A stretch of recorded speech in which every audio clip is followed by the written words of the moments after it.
Continuando con nuestra agenda académica y para el siguiente conversatorio, Retos en la Política Monetaria, presento a la moderadora de la sesión, la doctora Ángela Hurtado. La doctora Hurtado tiene un título en Finanzas Internacionales de la Universidad Externado de Colombia. Ella es presidente y Senior Country Officer de JP Morgan, donde trabaja desde el año 2006. Anteriormente trabajó en el Banco de Bogotá y en el Ministerio de Hacienda.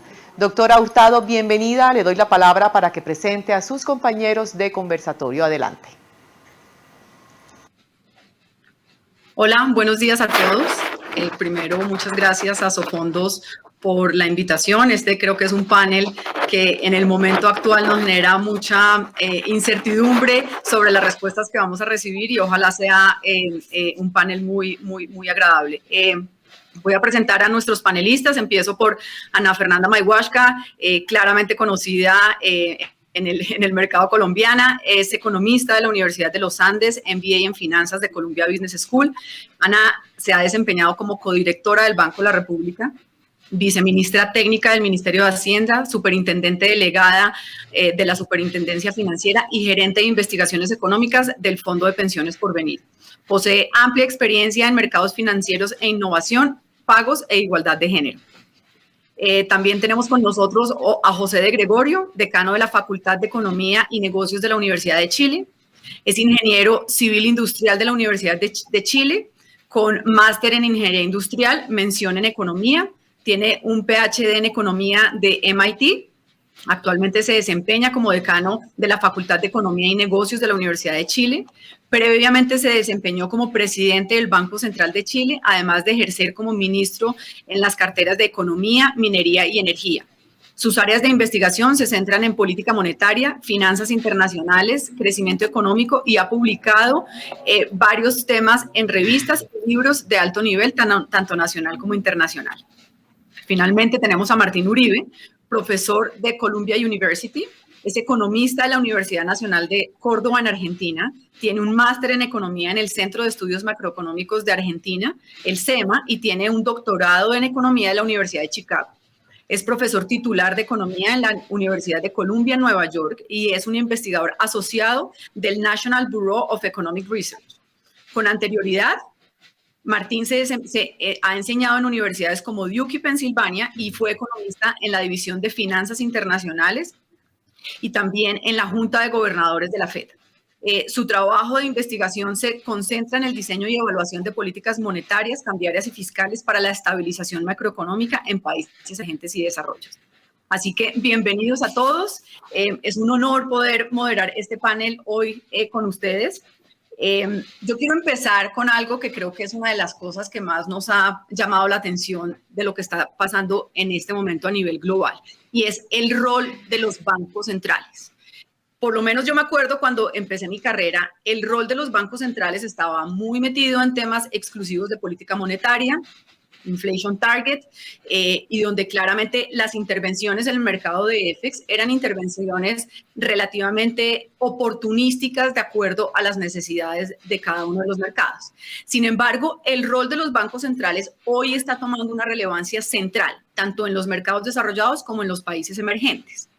Entonces, yo quisiera que ustedes nos contaran un poquito sobre ese nuevo rol que tienen los bancos centrales cuando estamos hablando que no necesariamente en mercados emergentes, pero en mercados desarrollados estamos pasando a bancos centrales muchísimo más activos en los mercados financieros con quantitative easing, algunas veces hablándose de préstamos directos.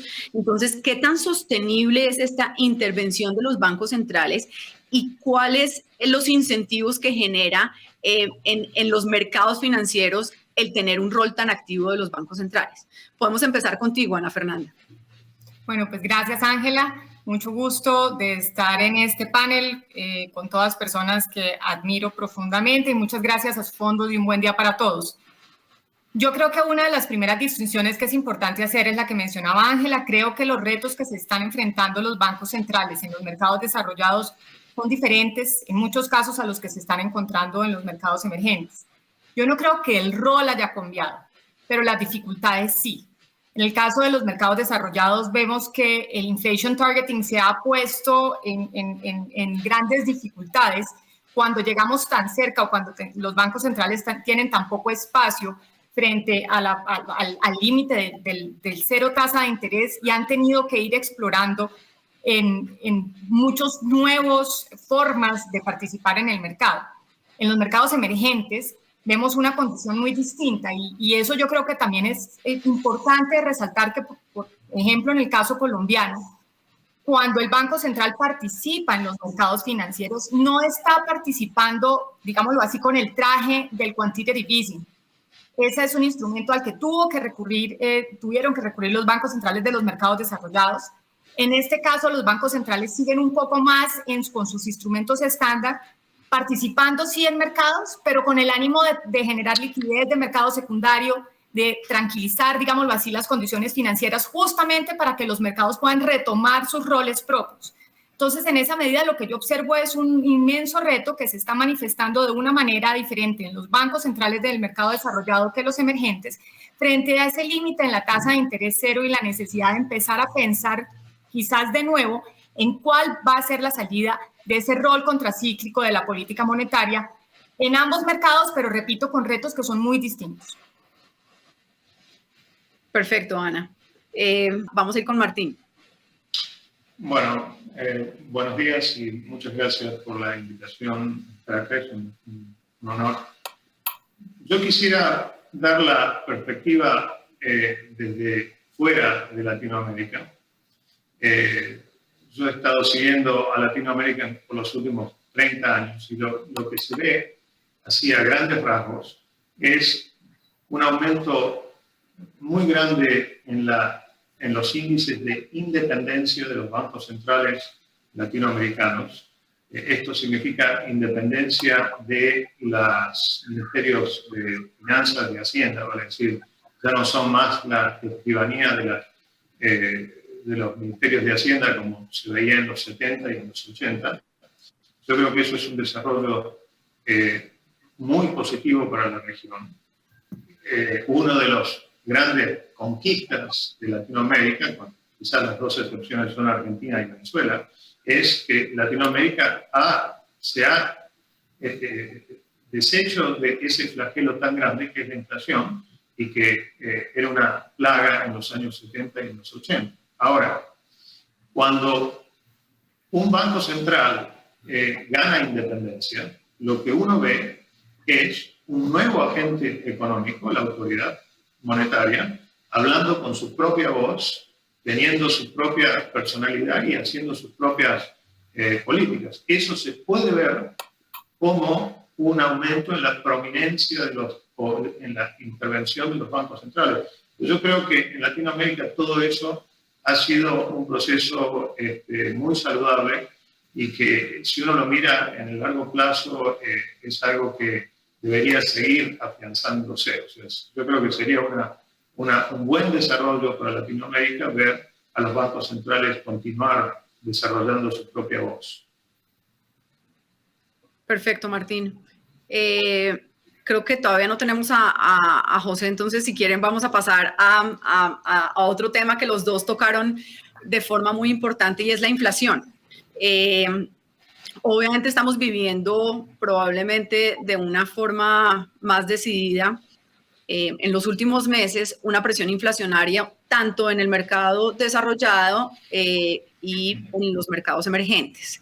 Si bien hemos visto, por ejemplo, en el caso del Banco Central de Europa, en el caso de Europa ya estamos viendo inflaciones alcanzando 2% que no veíamos desde hace varios años.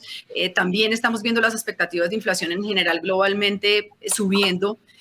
Parece que los bancos centrales están con un nivel de tolerancia mayor a ver esas inflaciones más altas a nivel global porque necesitan la certeza de que evidentemente sea un fenómeno sostenible y no temporal como hasta ahora lo ha venido diciendo la Reserva Federal. Entonces, uno se pregunta si realmente el miedo es parte de la reacción, es porque existe un miedo alrededor de los bancos centrales de que con toda la teoría económica, con todo el estímulo fiscal y monetario que tenemos a nivel global, que realmente no se genere una inflación. ¿cuál es la perspectiva que ustedes tienen sobre el riesgo que estamos percibiendo sin que necesariamente los bancos centrales estén proactivamente reaccionando? Si quieren seguir, Anafer. Te escucho, ¿no? José, ya estamos con José. ¿Se me escucha finalmente, no? Sí, te estamos escuchando. Ya, perfecto, muy bien. Bueno, Ahora, buenísimo. Muchas gracias. Hubo algún error porque estaba con otra sesión antes. Pero primero quiero agradecer la invitación de Sofondos, que era lo que traté de decir cuando estábamos. Un gusto estar aquí con Ángela, Ana Fernández, Martín, quienes nos conocemos también hace muchos años. Quiero hacer una pequeña observación respecto a la pregunta anterior que hice. Y creo que es interesante. Es muy interesante, los bancos centrales han irrumpido en nuevos territorios.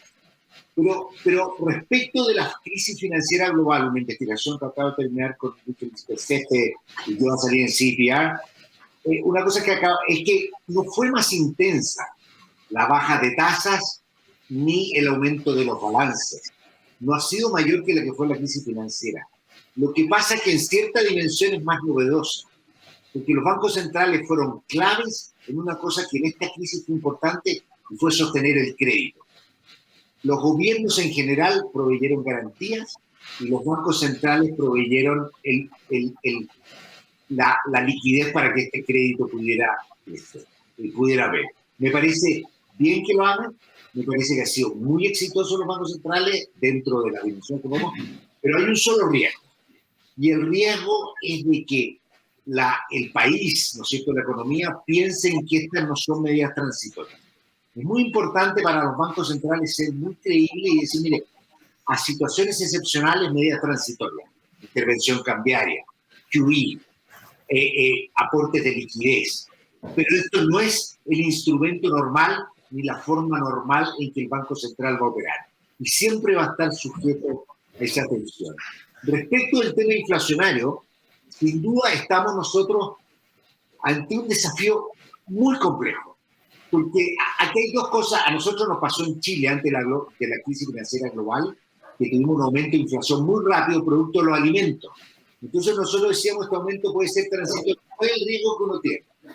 Si un banco central se anticipa subiendo la tasa a algo que puede ser transitorio, puede terminar afectando el crecimiento que es tan importante hoy día saliendo de la pandemia, que todavía no salimos.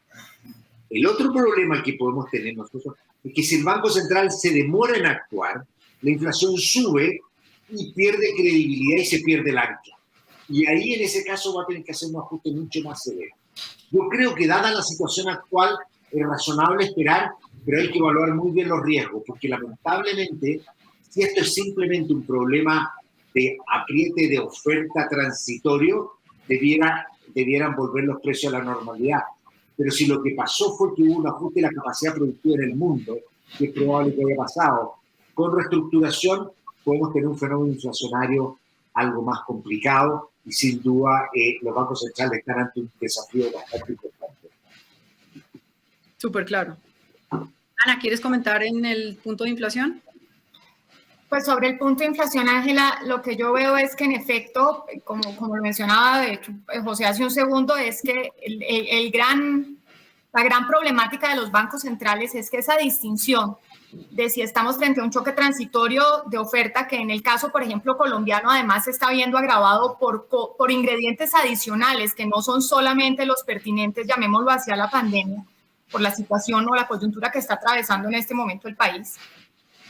Hay una gran incertidumbre de qué está pasando con la brecha del producto, es decir, qué le pasó a esa capacidad productiva, qué le pasó al producto potencial, pues es un observable, es una variable con la que los bancos tienen que tratar de intuir qué está ocurriendo, pero es difícilmente, pues no tenemos en realidad forma de saberlo. Hay indicios, hay síntomas, y eso va a poner un peso muy grande entre lograr dilucidar qué parte de los choques son transitorios y en consecuencia no debieran tener una respuesta de política monetaria, excepto claro si se ve en juego o amenazada la credibilidad de dichos bancos. Vis a vis el hecho de que realmente se hayan dado afectaciones fuertes en la capacidad productiva y estemos en un escenario muy diferente en términos de brecha del producto. Entonces, pues en ese sentido yo siento que de muchos choques o de algunos choques que incluso en el tiempo en que estuve en la Junta Directiva del Banco de la República ocurrieron, me parecía que por lo menos teníamos menos variables moviéndose, porque en este caso hay una gran cantidad de choques que recibió la demanda, pero también una gran cantidad de choques que potencialmente pudo haber recibido la oferta. Y en esa medida creo que los bancos centrales van a tener que ser versátiles en mirar diferentes canastas de inflación, además en un mundo cuyo consumo ha cambiado y va a continuar cambiando, no solo por la pandemia, sino también por la evolución de preferencias. Y entonces en ese sentido creo que voy a decir lo obvio, y es que en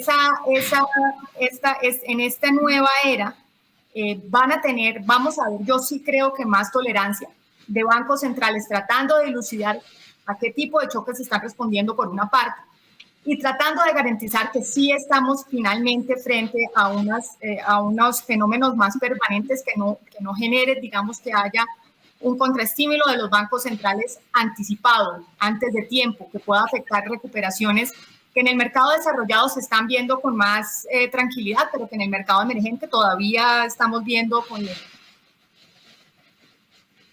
Buenísimo, Martín. Sí, Ángela, tú mencionabas en tu pregunta una subpregunta que era si el sistema de inflation targeting está en crisis, y José y Ana se refirieron muy bien al caso latinoamericano.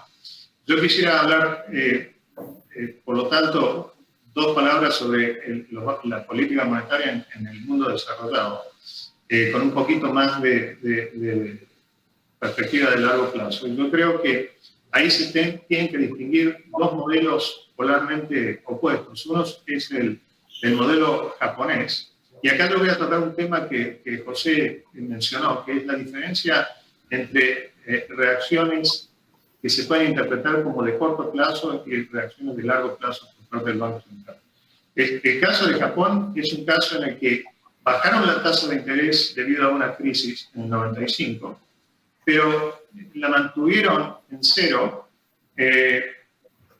y pasaron expansiones y contracciones 3 o 4 desde el año 95, la tasa continuó en cero y por lo tanto Japón se ha desenganchado en términos de expectativas y tienen tasas de inflación muy negativas o muy cercanas al cero, definitivamente por debajo del target. La otra, el caso opuesto, o sea, ese es un caso en el que se confundió intervención de corto plazo con intervención de largo plazo. El caso más saludable yo creo que es el de la Reserva Federal de los Estados Unidos, donde realmente la Reserva Federal ha tenido éxito en transmitir la idea de que la baja de la tasa de interés, en este caso, por la crisis pandémica y en el caso de la gran recesión del 2008, es temporaria y ha normalizado tasas, por ejemplo, en el 2015. Y por lo tanto tiene una inflación que ha estado mucho más cercana al target del 2%. Y en el medio está el Banco Central Europeo, que yo creo que está en un punto de bifurcación, tiene que decidir si va a seguir la ruta japonesa, que yo creo que es el lado equivocado, o el lado de los Estados Unidos. Lo que hemos visto hasta ahora en el caso del Banco Central Europeo es que la tasa de interés ha estado en cero desde la crisis del 2008, con un pequeño interrupción, pero luego volvió de nuevo a cero. Yo creo que eso es peligroso. Yo creo que el Banco Central de Europa tiene que empezar a transmitir la idea de que estas tasas de interés de cero se deben a la pandemia, pero que tarde o temprano van a normalizar tasas. Me parece interesante, Martín, que menciones el tema del modelo de inflación, ¿no? Porque creo que es gran parte de la discusión que digamos, los leo bien al decir, todavía hay una diferencia muy marcada entre la forma en la que los bancos centrales pueden reaccionar en mercados emergentes y en mercados desarrollados, porque claramente tenemos unas diferencias y eso se ve marcado en la forma como están reaccionando los bancos centrales. Pero el modelo de inflación que menciona Martín, para un comentario de Ana y de José, ¿ustedes creen que si esta inflación no se concreta realmente al alza, podría estar en riesgo el modelo de inflación? Yo no me atrevería a decir que el modelo, entendiendo por el modelo de metas de inflación, obviamente el gran desafío que tienen los bancos es hacer cosas transitorias y evitar que haya un desanclaje expectativo. Ahora, hay maneras, lo que yo realmente encuentro que esto no es decir una obviedad. Los bancos centrales están en un desafío. Es un desafío muy grande. Nosotros estamos observando en el mundo entero aumentos de inflación. En el mundo entero. Y nadie sabe. Hace pocos días leía yo lo mismo dijeron cuando empezó la gran inflación en los años 60 en Estados Unidos. Todo lo que se ve es transitorio y al poco tiempo estábamos en un proceso muy complejo en materia inflacionaria.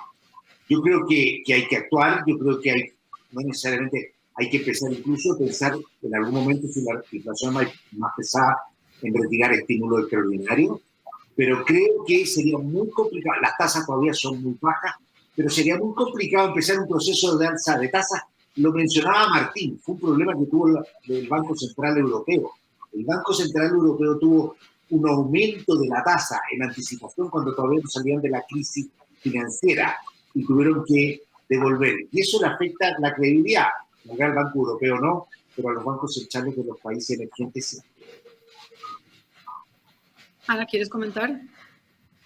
Sí, no, quizás en cualquier caso sí mencionar que creo que los bancos centrales de los mercados emergentes que tienen sus propios retos, yo creo que hay circunstancias tanto de sostenibilidad externa, no en todas las economías, pero en el caso colombiano siempre hay una preocupación grande respecto a ese balance externo y la forma en que tenemos de financiar un déficit en cuenta corriente que ha sido realmente alto y que pone en calzas prietas un poco esas disyuntivas del Banco Central, en algunos otros casos los panoramas fiscales, pero sí también es cierto que el hecho de haber partido con unas tasas de interés más altas hace que toda esa capacidad contracíclica los lleve a discusiones distintas que en esos bancos centrales de países desarrollados donde realmente han tenido que estar en un campo de acción muy, muy estrecho. No estoy muy convencida de que ninguno de los, no sé si escogería uno de los dos conjuntos de problemas sobre el otro, pero sí los veo enfrentados, no sé si a una crisis del modelo de inflación objetivo, pero sí a unas coyunturas económicas en las que esa capacidad contracíclica se está poniendo se pone muy difícil en todos los trade-offs que tienen que balancear. Ahora, Ana, tú mencionabas hace un momento el tema de que los bancos centrales, y creo que probablemente es muchísimo más evidente en América Latina, las situaciones que estamos viviendo donde hay demasiados factores relativamente nuevos que enfrenta la política monetaria, que no solamente la política monetaria, sino que en general enfrentan los bancos centrales y los gobiernos. ¿Por qué no pasamos un poco a hablar sobre las situaciones particulares que ustedes perciben en su experiencia en América Latina, sobre cómo los bancos centrales tienen capacidad de alejarse un poco de la realidad social o por el contrario, cada vez están más contaminados por una situación social muy aguda que está afectando el crecimiento económico, pero que probablemente en ese mismo modelo que tenemos de inflación los cuestiona sobre la forma para actuar, ¿no? Entonces, creo que es súper relevante para el caso chileno, José, con todo el proceso de la Constitución, la forma como se ha hablado en la misma Constitución sobre el rol del Banco Central. Lo hemos visto acá en Colombia, particularmente en el caso de las protestas, de cómo de pronto tener un rol muchísimo más activo del Banco Central. Es decir, el Banco Central se está volviendo un actor en medio de este conflicto social. Entonces, quería un poquito su percepción sobre la realidad de América Latina. Sí, yo creo que en Chile tenemos un cambio constitucional. En Colombia, obviamente, están también con problemas nacionales y un problema en la región en general. Y si uno empieza empieza a ver que es un problema global del mundo, que tiene que ver con la desigualdad, sobre todo con crisis que han tenido impactos desiguales, que la desigualdad es más evidente, a pesar de ser un mundo bastante más rico, genera bastante tensión. Ahora, ¿qué es lo que ocurre respecto de los bancos centrales? Yo creo que los bancos centrales, en primer lugar, si quieren mantener su autonomía, legitimar su autonomía, tienen que mantenerse lo más lejos de la politización, no de la política, de la politización durante periodos como este. O sea, el Banco Central no puede ser vocero ni de un sector, Yo creo que en estos momentos es cuando tiene que enfocarse muchísimo más en lo que es su rol. ¿Y cuál es su rol? Es un rol muy importante. El Banco Central, estas crisis, ¿qué es lo que tienen? Lo primero que tienen es una disrupción de la actividad, que la gente deja de trabajar, y todo lo demás. Pero después viene un problema muy serio de incertidumbre, que frena mucho las demandas en nuestra economía. La respuesta obvia en ese caso también sería que los bancos centrales, y en la medida que eso va a traer menor inflación, que los bancos centrales reduzcan su tasa. De manera que el Banco Central lo que tiene que hacer es enfocarse en su misión, porque yo creo que su misión es precisamente lo que le permite amortiguar los impactos económicos de estas crisis sociales, pero desde el punto de vista además de lo que es su comunicación con el mundo, yo creo que tiene que mantenerse muy, muy lejos de esto. Lo peor, y además en instituciones con menor grado de consolidación, como en América Latina, se corre el riesgo a la autonomía, que es algo que hay que asegurar. Yo recuerdo cuando el Banco Central de Inglaterra salió haciendo predicciones bastante negativas respecto de Brexit. Y fue muy cuestionado. Ahora, el Banco Central de Inglaterra y la monarquía y su estructura de gobierno obviamente lo hace una institución tremendamente sólida, o cuando Donald Trump trató de echar a Powell. O sea, son instituciones y países. Nuestros países, hay que reconocer, hemos avanzado, vamos a tratar de seguir avanzando, pero somos un poquito más frágiles, ¿no es cierto?, que Inglaterra. Entonces, por eso creo que hay que tener muchísimo cuidado en eso.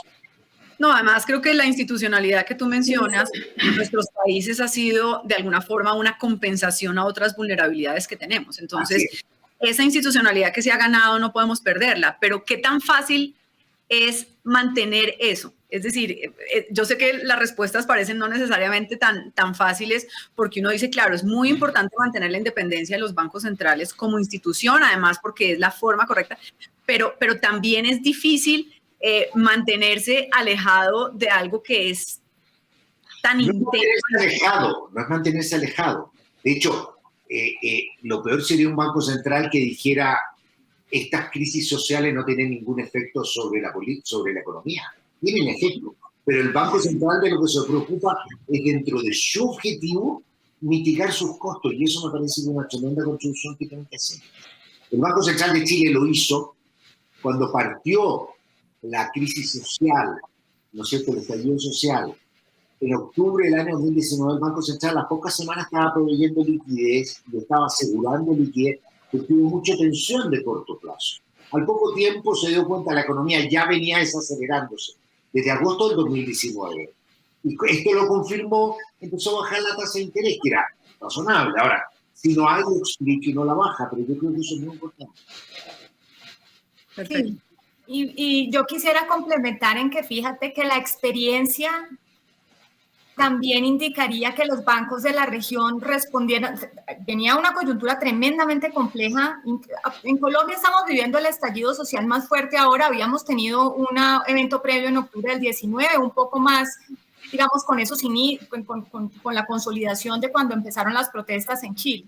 Pero fíjate que en el momento de la pandemia, y aquí creo que probablemente voy a estar echando flores al Banco de la República, la respuesta no fue exactamente por la que todo el mundo clamaba.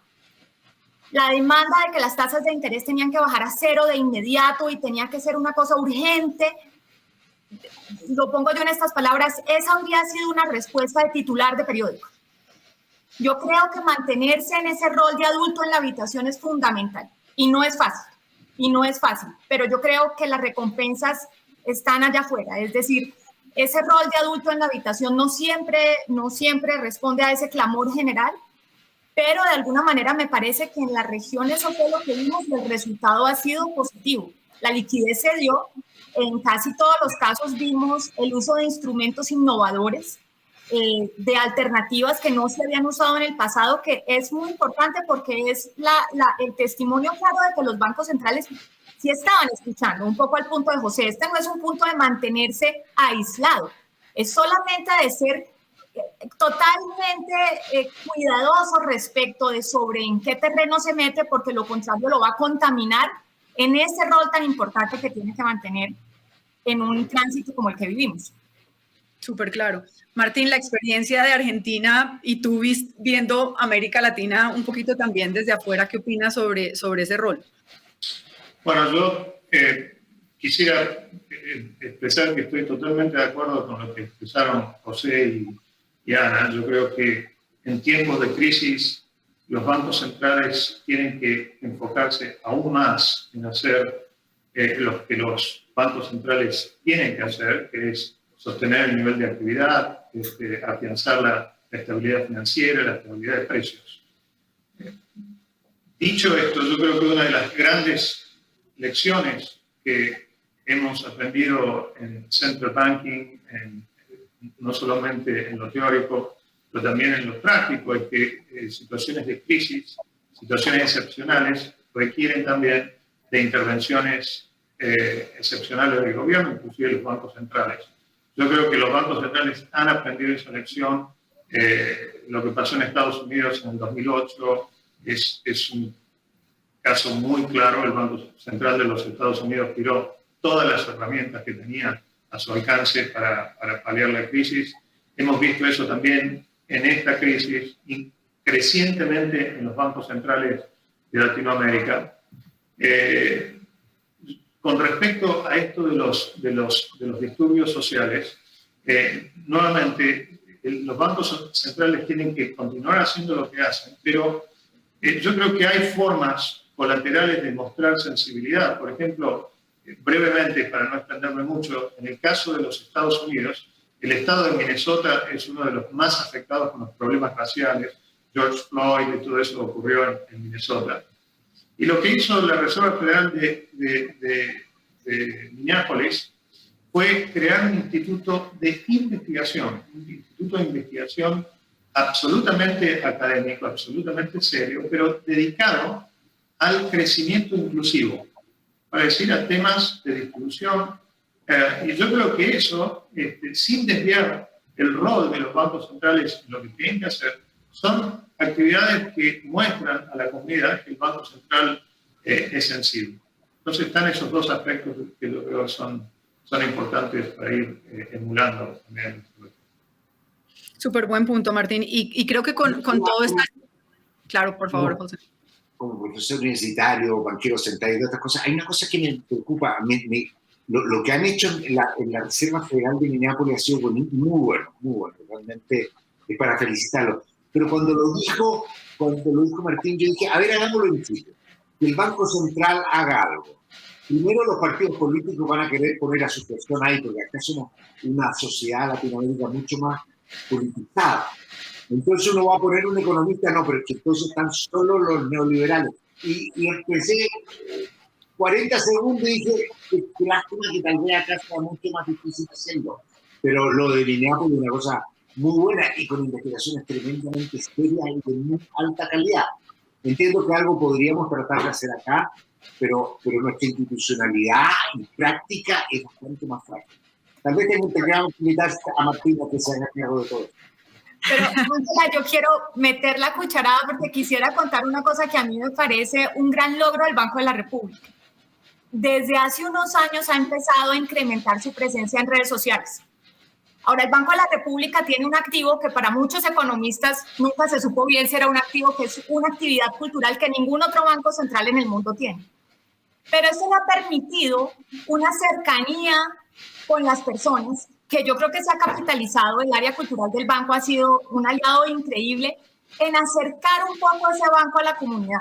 Y, por ejemplo, no tanto así como crear, digamos, como exactamente lo que mencionaban ahora de Minneapolis, pero sí, por ejemplo, explicar mejor, llegar a, digamos, alcanzar un poco más a la comunidad en cuanto a su rol de Banco Central de Marras, es decir, sin ninguna pretensión de entrar en el mundo de la distribución de ninguna índole. Pero creo que, por ejemplo, en esas cosas, en ser modernos en la forma en la que se comunica con la comunidad, hay ganancias que obtener.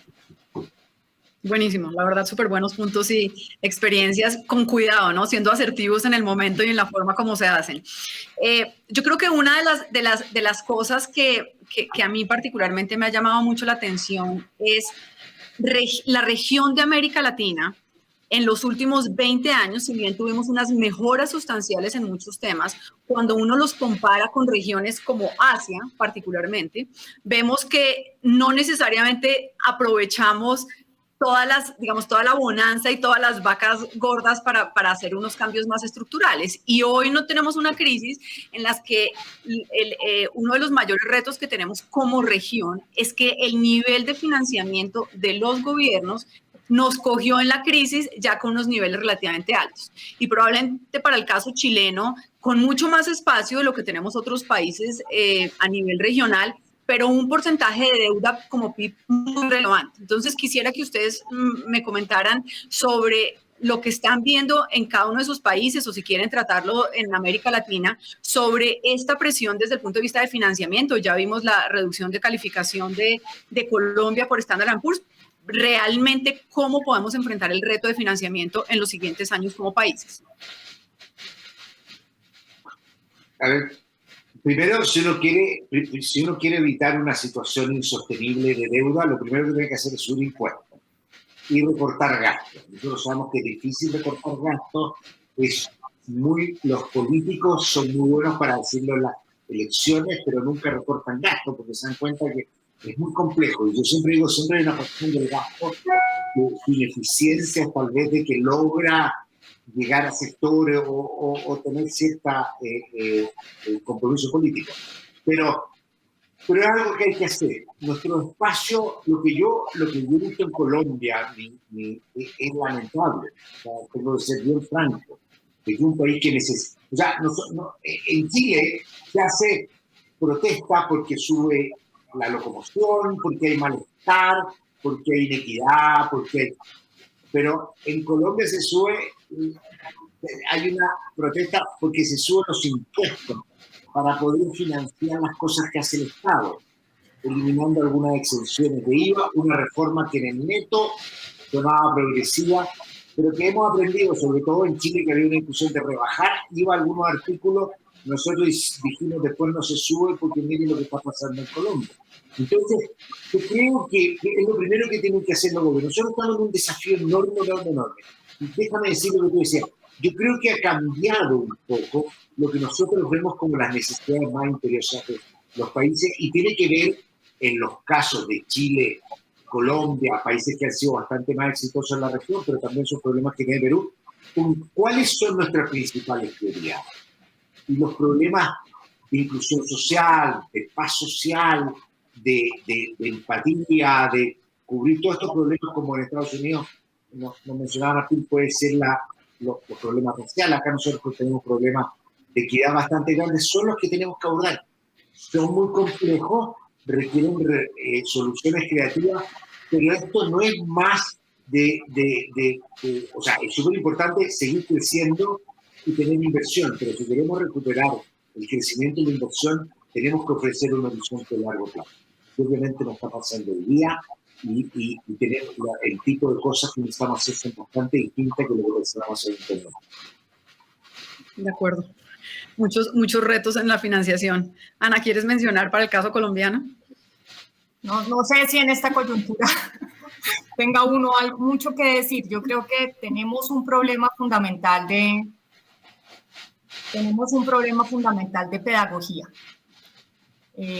Tenemos un problema fundamental en la discusión democrática y no estamos llegando. Es decir, tenemos un fracaso inherente cuando no logramos que la población de alguna manera vea que esa tributación se estaba generando justamente para poder aliviar muchos de los malestares que en este momento se está viviendo. Ahora, eso es responsabilidad del liderazgo que propone, ¿no? Así que esto no en forma alguna quiere descargarlo sobre la población, pero entonces sí hay algo respecto de unas comunidades mucho más heterogéneas, que tienen ambiciones mucho más heterogéneas. Cada vez más tenemos liderazgos políticos que fueron elegidos donde esa mayoría no fue tan mayoría, entonces es difícil llegar y comunicarse.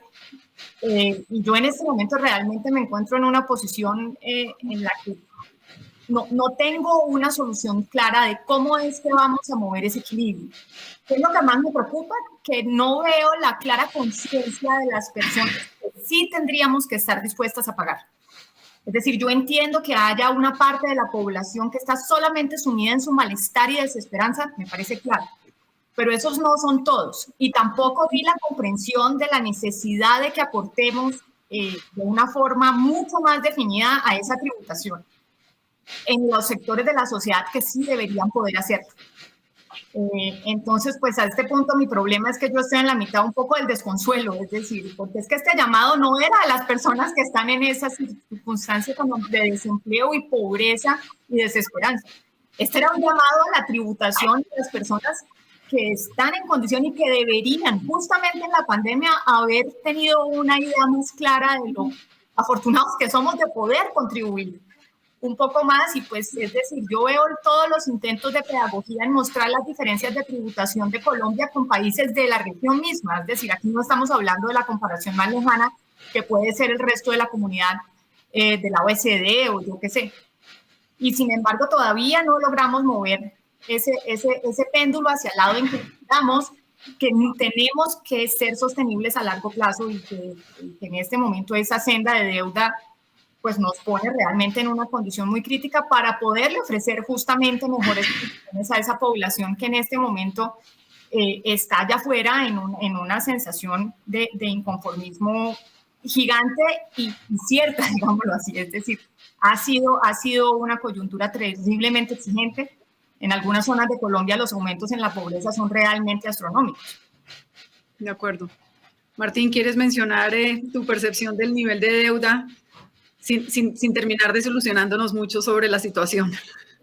Bueno, yo de nuevo quisiera tener una mirada un poquito más de largo plazo. Y yo creo que la región ha hecho, Latinoamérica ha hecho progresos enormes en este sentido. Y yo creo que en esto, como investigador,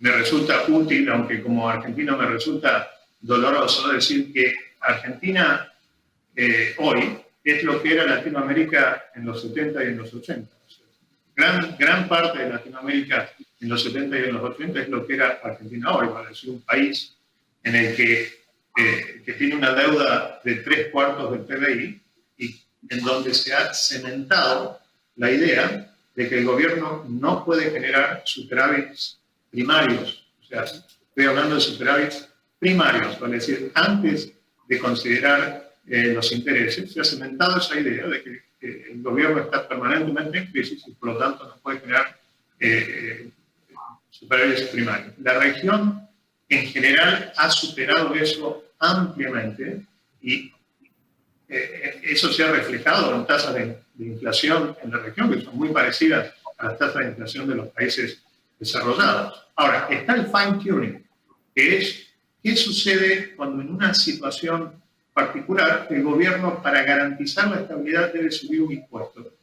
Y yo creo que aquí las revueltas que hemos visto en Chile, en Colombia, en Francia, que por un subsidio también salieron a la calle los chalecos amarillos, es la cuestión de cómo se organiza hoy la opinión pública. Yo creo que las redes sociales, los desarrollos en la tecnología de información, han generado una situación en donde la reacción muchas veces, en vez de tender al centro, tiende a los polos.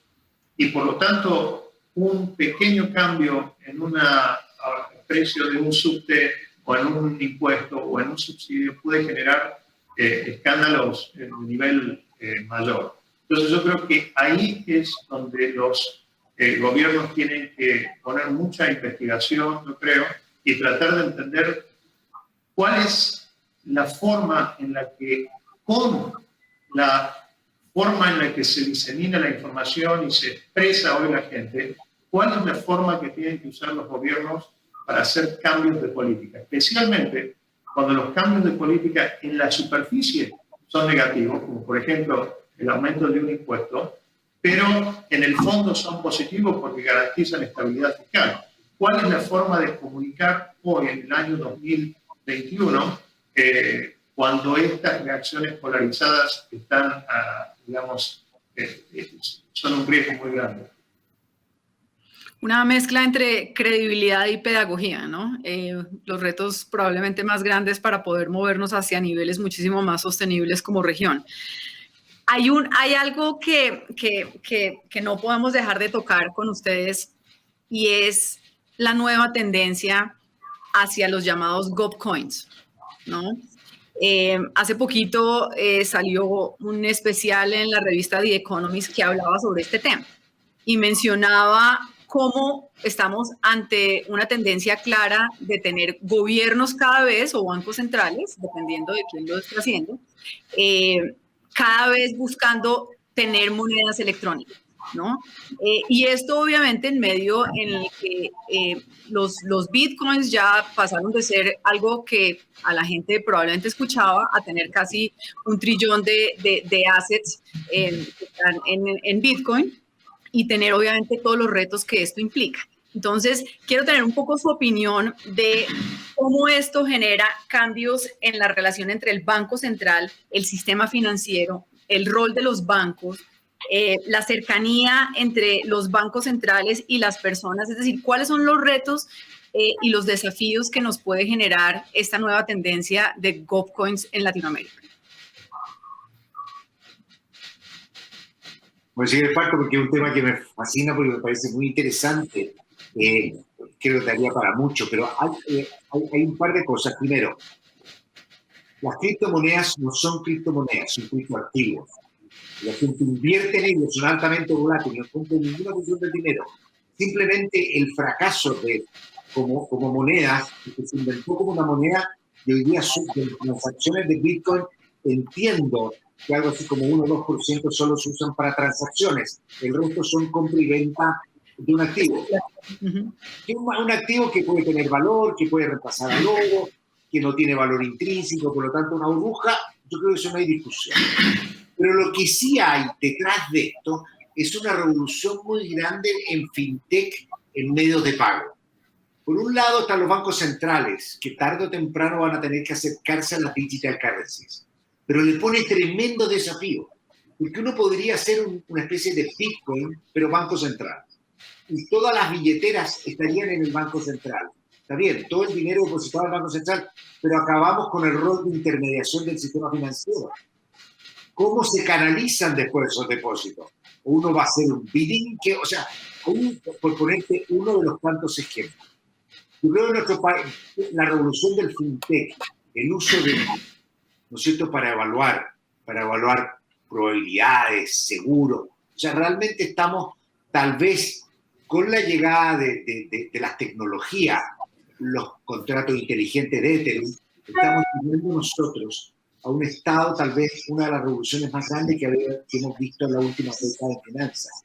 Ahora, los gobiernos tienen que adaptarse a eso y tienen que abrazarlo y evitar quedarse detrás del mercado, porque al final lo que tenemos es una tremenda falta de regulación. Hoy día, los rostros de sistemas tecnológicos de empresas se pagan en Bitcoin, porque Bitcoin no solo sirve como un activo, también es completamente anónimo. Entonces uno fija el precio y uno le dice a esta pipeline colonial, uno le dice, te voy a cobrar $4,4 millones. Ese es el precio, pero me lo mandas por Bitcoin. A la cuenta te pasan 26 dígitos y 8, no sé cuánto.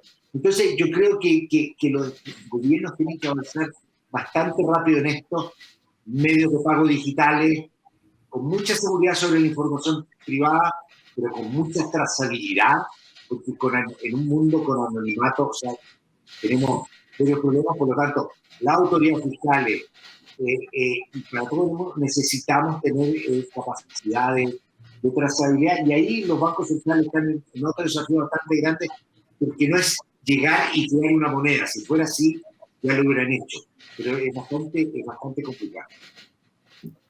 Sí, la verdad, es un reto espectacular, Ana. Tú que has estado tan metida en esos temas también. Sí, creo que pagos digitales es mi hijo, aunque no está todavía, no ha acabado de crecer ya mucho.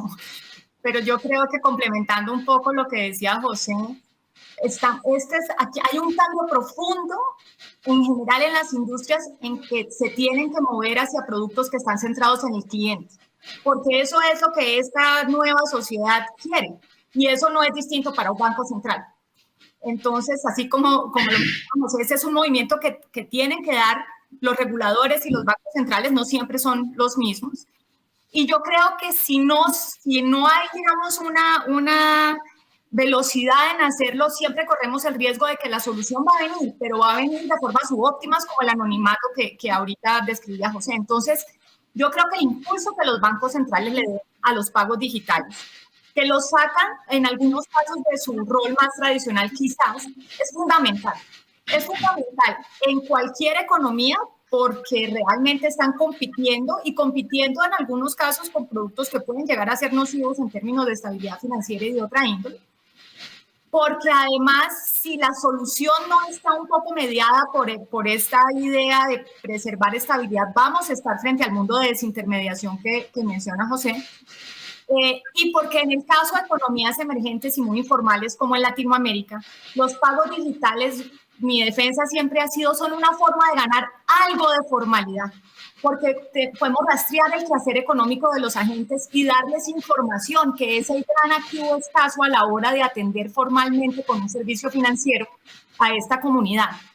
Si se logra construir esa historia de pagos, se puede empezar a dar acceso a crédito, a seguros, a otros productos que hasta ahora han sido vetados para una gran cantidad de la población latinoamericana y que son un costo fundamental en su productividad intertemporal.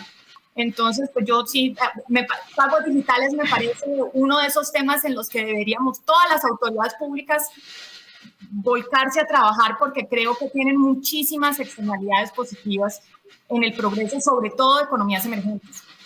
Pero uno ahí también nota una diferencia muy importante, digamos, lo hemos resaltado en varios temas, la diferencia entre los mercados desarrollados o los bancos centrales, gobiernos de mercados desarrollados y mercados emergentes, ¿no? Martín, ¿cuál es tu opinión? Porque probablemente la tendencia en los mercados desarrollados es muy diferente, ¿no? Están más avanzados. Lo que probablemente puede pasar es que el gap entre todo, digamos, pasar a tener una formalización, menos uso de efectivo, mejores sistemas de pago, a tener unos GovCoins. Pareciera que todavía como región estamos muy lejos y que los mercados desarrollados se están cogiendo más ventaja, ¿no?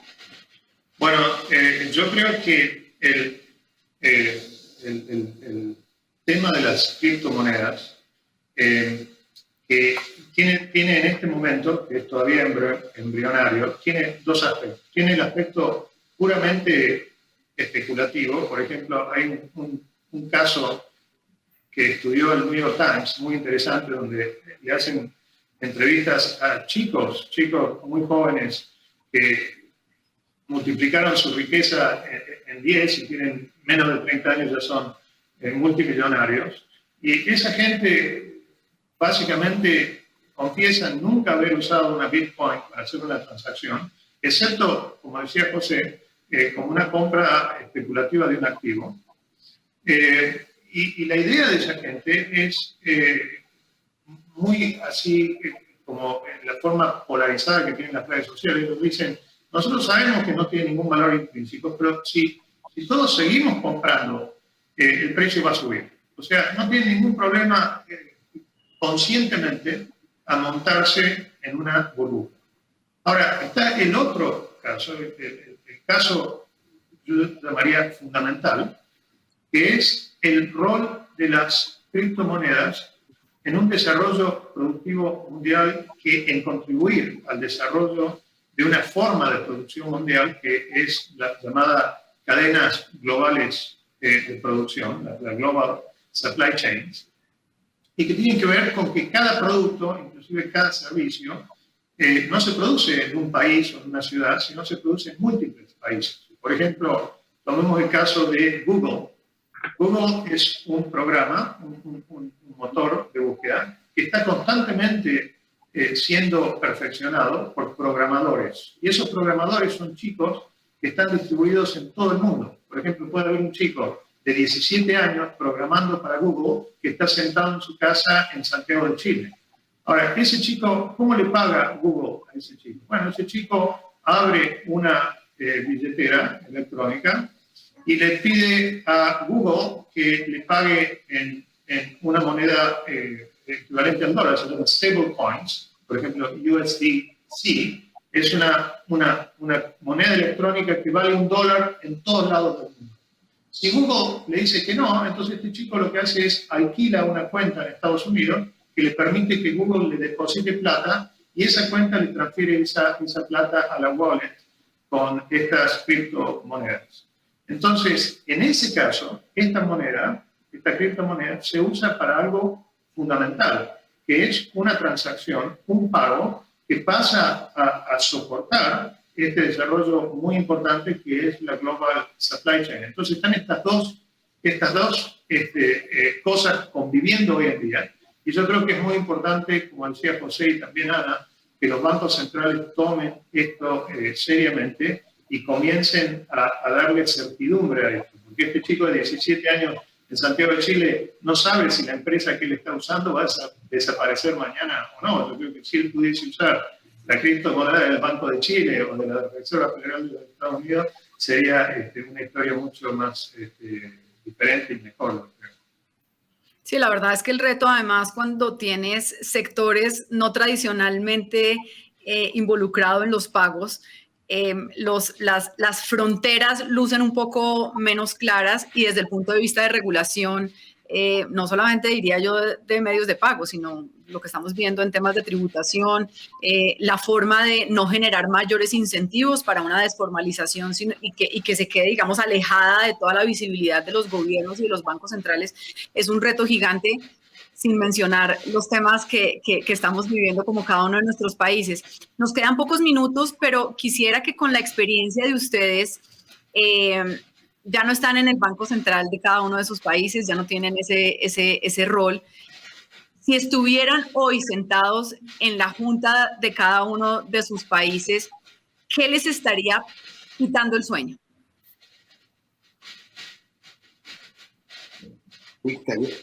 Pocas cosas me quitan el sueño. Tengo muy no, a mí lo que me quita el sueño y lo que más me preocupa es cómo va el mundo y cómo va nuestra nación en materia de solución del problema de la pandemia, porque eso tiene implicancias económicas profundas, incluso en términos de ingresos de los hogares, en términos de apoyo, en términos de quiebra de empresas, de empleo. Tenemos mucha incertidumbre. Nosotros vemos que una recuperación muy rápida, ¿no es cierto?, en Estados Unidos no hace ser relativamente optimista en la capacidad de adaptación de la economía. Nosotros también hemos visto avances bastante rápidos en crecimiento en Chile. La pregunta es, si esto no ha acompañado de una situación sanitaria en continua mejora, podemos tener mucho tiempo muy prolongado de mayor debilitamiento fiscal y menor impulso económico. Ana, para cerrar, ¿qué te quitaría el sueño? Y tratando de mantenerme un poco al margen de las preocupaciones más centrales del Banco Central, es que creo que la sostenibilidad, es decir, los modelos de gobernabilidad son fundamentales para que el equilibrio macro sea sostenible. En consecuencia, esta nueva forma de lidiar un poco con esta manera distinta de tramitar la organización en sociedad, como lo mencionaba quizá Martín hace un rato, de cómo ahora las opiniones transitan en redes sociales, de lo que yo he llamado, hemos derrocado a los expertos, hacen que sea un tránsito muy difícil. Creo que al margen de las afugias, urgencias de corto plazo, de qué hacer con la política o no, está ese subyacente de cómo es que la sociedad va a tramitar sus acuerdos para poder llegar a un equilibrio macro sostenible, porque las dos cosas están inherentemente relacionadas. Martín. Bueno, yo en el único banco central que he trabajado en mi vida es la Reserva Federal de los Estados Unidos, entonces voy a dar una breve opinión sobre eso. Yo no perdería el sueño. Yo creo que con la gente que está al timón de la Reserva Federal en este momento, yo creo que están en la posición correcta, es decir, estamos en una situación extraordinaria y por lo tanto hacemos cosas extraordinarias. La tasa de interés está en cero, el Banco Central continúa con sus compras de bonos y de activos de agencias consolidadas por el gobierno y van a continuar haciendo eso mientras el nivel de actividad continúe por debajo de los niveles que vimos antes de la pandemia. inclusive tolerando algún aumento transitorio en la inflación, que podría ser considerado como un aumento del nivel de precios más que en la inflación. Por lo tanto, en ese sentido, no me preocupa lo que está haciendo la Reserva Federal. Al contrario, me hace dormir bien. Más preocupado me tiene si yo hubiese trabajado en el Banco Central de Europa o en el Banco Central de Japón, y ni hablar si hubiese trabajado en el Banco Central de Argentina, ¿no? Vale, pues nos tocó cerrar, la verdad, súper enriquecedora todas las discusiones. Muchas gracias por poner a disposición del panel toda su experiencia, todas sus visiones. Ha sido un honor poder moderar el panel. José Gregorio, Ana Fernanda, Martín, muchísimas gracias por el tiempo, y a Sofondos por el panel y por el evento. Muchas gracias, un gusto verlos y muchas gracias. Muchas gracias, un gusto estar aquí. Un gusto.